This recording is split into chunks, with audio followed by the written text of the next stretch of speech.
You don't lack motivation. You lack mental command. You call it bad luck. You call it low confidence. But the truth? You are addicted to negative thinking. And it is destroying your authority. You wake up already defeated. You expect rejection. You anticipate failure. Then you act surprised when it happens. Sigmund Freud warned you about this. He called it repetition compulsion. You recreate what you fear. Your unconscious mind runs battlefield simulations. Loss, embarrassment, inferiority. And your body obeys. You think mindset is motivational fluff. It is not. It is command structure. Wolves don't debate survival. They assume dominance. You assume defeat. Ask yourself this question. Who trained your mind to expect loss? Your weakness is not emotional. It is strategic. A negative mindset is not a personality flaw. It is a tactical error, and tactical errors get punished. In this video, you will learn why your mind defaults to sabotage, how cognitive dissonance weakens your identity, what Freud meant by shadow integration, how information asymmetry creates confidence, why positive thinking is psychological warfare, the predator mindset shift most men avoid. Stay until the end. The final principle rewires your internal command system. First principle: your mind seeks safety, not success. Your brain is not loyal to ambition. It is loyal to survival. Freud described the pleasure principle. Avoid pain, seek comfort. Comfort is weakness in disguise. Hyenas survive. Lions conquer. You live like prey, scanning for threat, anticipating rejection, avoiding risk. That constant mental rehearsal, it becomes prophecy. This is called negative priming. Your focus filters reality. If you expect disrespect, you broadcast insecurity. Predators smell hesitation. Unexpressed emotions will never die. They are buried alive and will come forth later in uglier ways. Sigmund Freud: your suppressed fear leaks into posture, tone, eye contact, decision speed. Audit your default thoughts. Catch the first sentence your mind forms. Replace it immediately, not with fantasy, with command.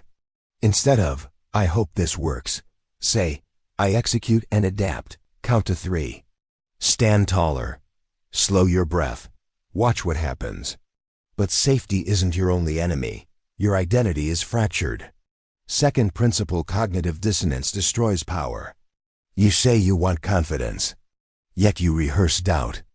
That contradiction creates cognitive dissonance. Internal war. Freud saw this conflict between ID, ego, and superego. Desire, reality, judgment. Your superego shamas ambition. Don't stand out. Don't be arrogant. Be realistic. Realistic is often cowardice disguised as maturity. Foxes exploit divided minds. Predators wait for hesitation. Every time you think negatively, you fracture authority.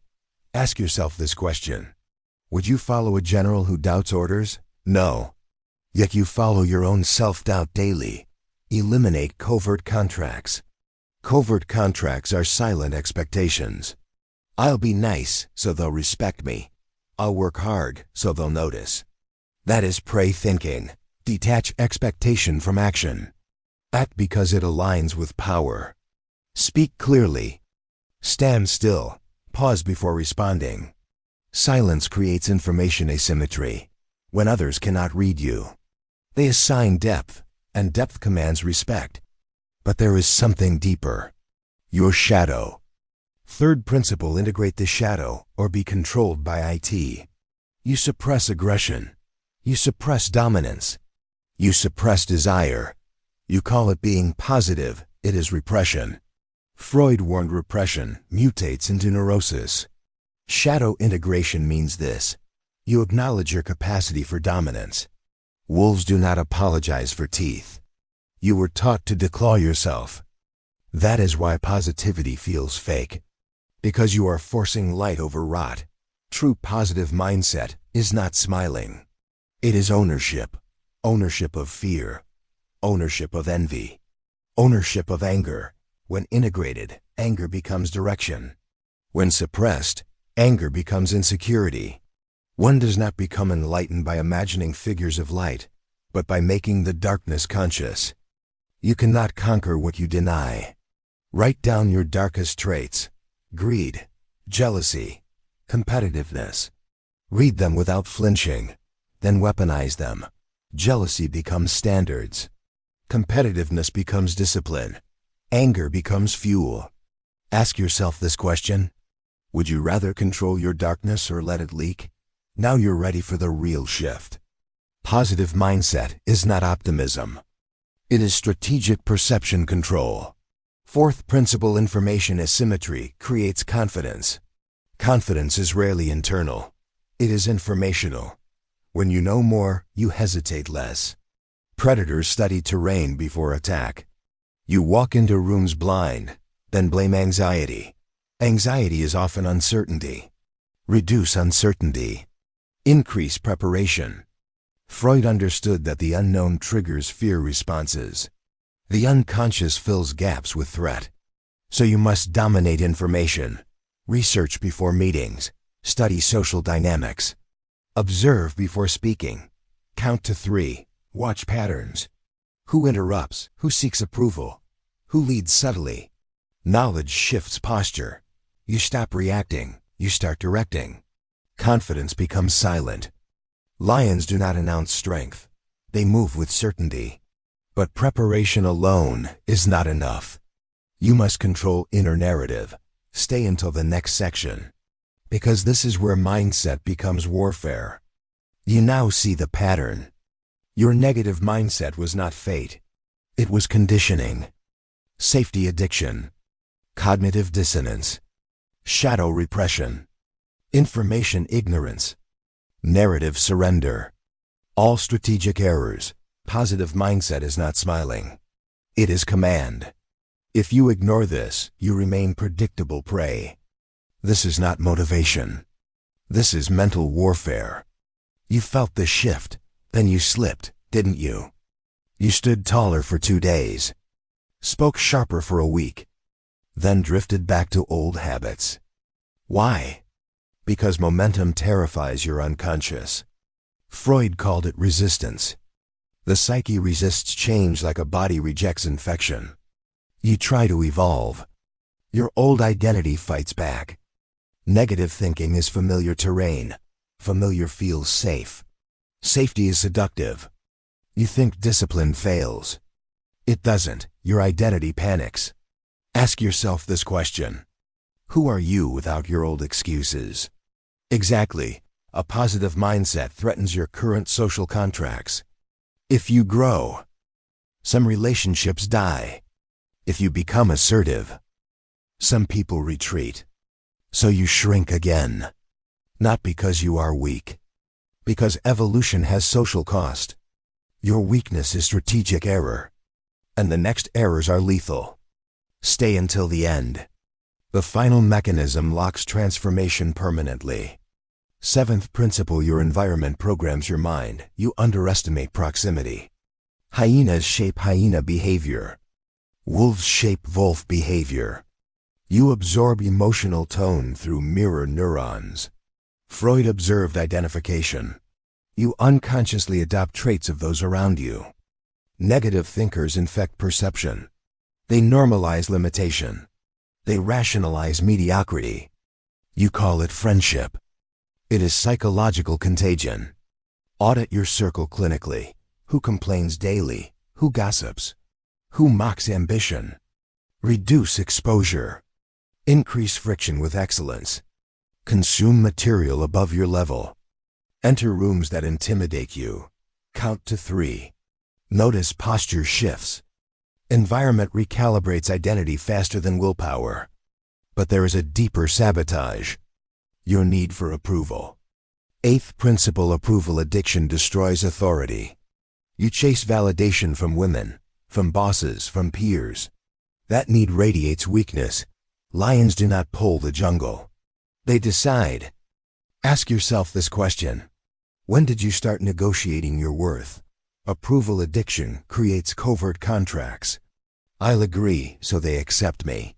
I'll shrink so they feel comfortable. Comfortable people do not respect you. Practice strategic disagreement. Disagree calmly once per day, without hostility. Without apology, hold eye contact. Pause after speaking. Silence builds pressure. Pressure reveals hierarchy. You either rise or retreat, choose, but approval addiction hides a darker root. Fear of abandonment. Ninth principle: abandonment fear creates negative narrative as you expect loss before it happens. That is anticipatory defense. Freud linked early attachment to adult anxiety. If you fear abandonment, you pre-reject yourself. You think, they'll leave. They'll judge. They'll replace me, so you shrink first. Cognitive dissonance returns. You want respect, but act avoidant. Predators sense withdrawal. Reverse the script. Instead of will they stay? Ask, do they qualify? Shift evaluation outward.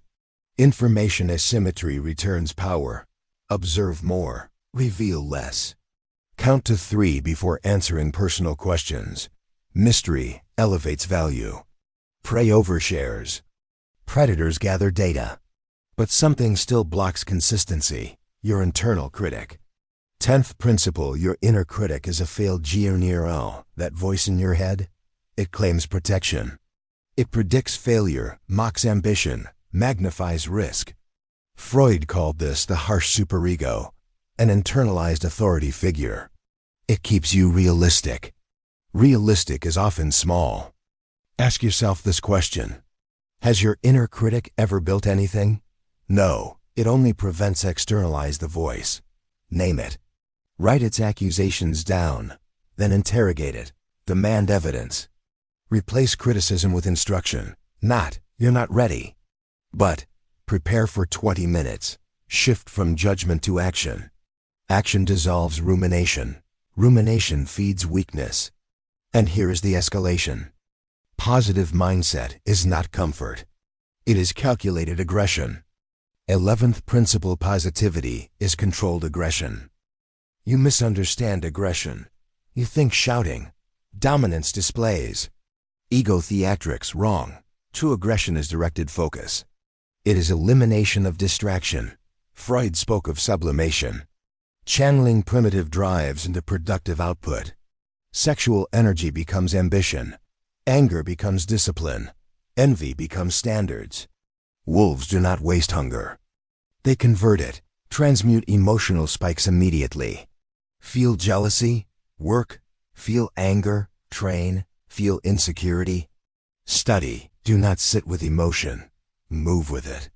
Motion converts chaos into command. Ask yourself this question: how much fuel have you wasted? But aggression without control becomes self-sabotage. And that leads to the next breach. 12th principle: impulse control creates status. Prey react instantly. Predators pause. Impulse control signals superiority. Freud's ego mediates impulse and reality. Strengthen ego function. Delay gratification deliberately. Wait before responding to texts. Pause before agreeing to requests. Slow your speech. Slowness equals confidence. Speed equals anxiety. Count to 3. Watch tension rise in others. Silence makes them lean forward. Information asymmetry returns. You control tempo. You control frame. And tempo is everything. You start winning. People respond differently. Your posture shifts. Your words land harder. Then something strange happens. You hesitate. You pull back. You dilute your edge. Why? Because success exposes you. Freud understood this paradox. The psyche fears expansion. It clings to familiar identity, even if painful. This is the upper limit problem. You hit a new level. Then sabotage. Missed calls. Procrastination. Self-doubt disguised as humility. Ask yourself this question: who are you allowed to become? If you outgrow your circle, you threaten hierarchy. Hyenas attack the rising wolf. So you shrink yourself first. You call it balance. It is fear. Thesis reminder. Negativity is not weakness. It is strategic retreat. And retreat becomes identity. Stay until the end. The final mechanism in this parchment's unshakable internal authority. 13th principle: familiar pain feels safer than new POWERU. No disappointment. You know rejection. You know invisibility. It hurts, but it is predictable. Power is unfamiliar terrain. Freud called this the compulsion to repeat. You recreate old emotional climates because they are known. Prey return to unsafe watering holes, because they recognize the scent. Ask yourself this question. Are you addicted to familiar struggle? When opportunity appears, do not analyze. Act immediately. Speed disrupts sabotage. Say yes to exposure. Say yes to visibility. Say yes before fear builds narrative. Count to 3. Move. Action outruns doubt. But familiarity is not the only trap. You are still negotiating internally. 14th principle: you negotiate with your weaker SELF. There are two versions of you: the disciplined operator, the comfort-seeking civilian. Freud divided psyche into ID and ego. Impulse versus command. Every morning you negotiate. 5 more minutes. I'll start tomorrow, not today. That negotiation erodes authority. Lions do not debate hunger. They execute. Remove negotiation language. Delete, maybe, deleter. Delete, I'll try. Replace with timestamps. 7 a.m., train. 8 p.m., study. No emotion, no drama. Military precision. Ask yourself this question. If you cannot command yourself, who will follow you? Exactly. But internal command demands emotional neutrality. And you still react too fast. 15th principle: emotional reactivity signals. Low SDA: you flare up quickly, defend too fast, explain too much, justify unnecessarily. That is prey energy. Predators observe first. Freud studied defense mechanisms: projection, rationalization, denial. Every time you defend, you reveal insecurity. Ask yourself this question. Why are you explaining? When criticized, pause. Say, interesting, then silence, let discomfort sit. Count to 3. Watch them fill the gap. Silence creates dominance. Dominance stabilizes mindset. Positive mindset is not excitement. It is emotional control under pressure. But control is incomplete without strategic detachment. 16th principle: detachment creates detachment distorts perception. You cling to outcomes. You cling to people. You cling to validation. Freud understood object relations. You attach symbolic meaning to external approval. That weakens negotiation power. Wolves hunt without emotional pleading. If prey escapes, they recalibrate. They do not spiral. Before any interaction, define your non-negotiables: respect, clarity, reciprocity. If violated, withdraw calmly. No speeches, no rage, silence. Detachment forces others to reassess value. Ask yourself this question. Would you respect someone who cannot walk away? Exactly. But detachment requires identity stability. And your identity still fluctuates with results. 17th principle: stop tying worth to outcomes. You win, you feel powerful. You lose, you feel small. That volatility destroys consistency. Freud warned about narcissistic injury. When ego depends on praise, criticism becomes catastrophic. Positive mindset requires internal anchoring. Identity before outcome. You are disciplined regardless of result. You are composed regardless of reaction. After every win, say, standard. After every loss, say, data. No celebration spikes. No despair drops. Flat emotional graph, controlled intensity. Count to 3, reset posture.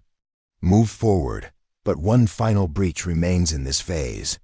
And most men fail here permanently. 18th principle: your peer group will test your growth abuse when you elevate. They probe, sarcasm, jokes, subtle undermining. Hyenas test strength constantly. If you flinch, they attack socially. Freud called this group psychology. Crowds enforce conformity. Your positive mindset threatens collective mediocrity. Ask yourself this question: will you regress to stay included? Respond to mockery with calm curiosity. Explain that. Hold eye contact. Smile slightly, silence. Confidence under social pressure rewrites hierarchy instantly. Count to 3. Feel the shift. You've removed doubt. You've cut negotiation. You've stabilized emotion. But permanence? That requires something harsher, because temporary confidence is easy. Permanent identity is war. You think progress deletes weakness. It doesn't. It waits. Freud called it repression return. What you suppress resurfaces under stress, under fatigue, under rejection, under pressure. Your old mindset is dormant, like a wolf pushed from territory. It waits for winter. Ask yourself this question: when pressure hits, who takes command? The trained operator or the emotional civilian? This final phase decides that. Stay until the end. Because permanence requires one brutal truth most men refuse. 19th principle: identity must be pu. Private discipline fades. Public identity hardens. When others associate you with strength, you reinforce consistency. Freud understood social reinforcement. Group perception shapes ego structure. If people see you as unreliable, you conform unconsciously. Declare standards openly. I train daily. I don't tolerate disrespect. I move with precision. Now you are accountable. Predators mark territory visibly. Prey hide. Ask yourself this question: does your circle know your standards? If not, you are still reversible. 20th principle: create controlled exposure to pressure. Strength decays without stress. Wolves sharpen teeth through conflict. You avoid discomfort. That erodes edge. Positive mindset requires stress inoculation, deliberate exposure, cold showers, difficult conversations, public speaking, physical strain. Freud believed anxiety could be mastered through gradual confrontation, weekly controlled discomfort. Schedule it. No emotion. No negotiation. Pressure rewires response patterns. Count to 3. Step forward voluntarily. Watch fear lose authority. But exposure alone is not enough. You must control narrative under stress. Positive mindset is selective peer CPTION. You do not ignore reality. You filter strategically. Information asymmetry again. Most people focus on threat. You focus on leverage. Every setback contains data. Every insult reveals insecurity. Every loss sharpens direction. Freud believed perception is filtered through unconscious bias, so rewrite the bias. When rejected, think redirection. When delayed, think preparation. When challenged, think opportunity, not optimism. Positioning. Count to 3. Reframe immediately. Speed prevents spiral. But permanence demands one final severance, and this is where most stop. Last principle: kill the victim narrative. Victimhood is seductive. It absolves responsibility. It explains stagnation. It gathers sympathy. But it destroys authority. Wolves do not blame terrain. They adapt. Freud warned that unresolved resentment bombs character. Ask yourself this question: who do you still blame? Parents? Ex-partners? Society? Blame keeps you small. Write every grievance down. Then cross out the names. Replace with, my responsibility. Not fair, powerful. Count to 3. Feel the shift. Ownership is sovereignty. You began this journey thinking positive mindset meant optimism. Now you know better. It is command structure. Environmental control. Emotional regulation. Shadow integration. Approval detachment. Narrative dominance. Pressure exposure. Frame control. Victim elimination. It is war inside your skull. If you ignore this, you relapse quietly. If you apply it, you become immovable. Rooms shift when you enter. Negotiations tilt subtly. Respect grows silently. Not because you demand it, because you radiate stability. Ask yourself this final question. Who are you becoming? Prey or predator? This transformation is not for everyone. It is for disciplined operators. If you made it here, you are already separating from the herd. Subscribe now, because the next series goes deeper into covert contracts, shadow weaponization, and psychological leverage in relationships. And right below, I control my mind, not for me, for you.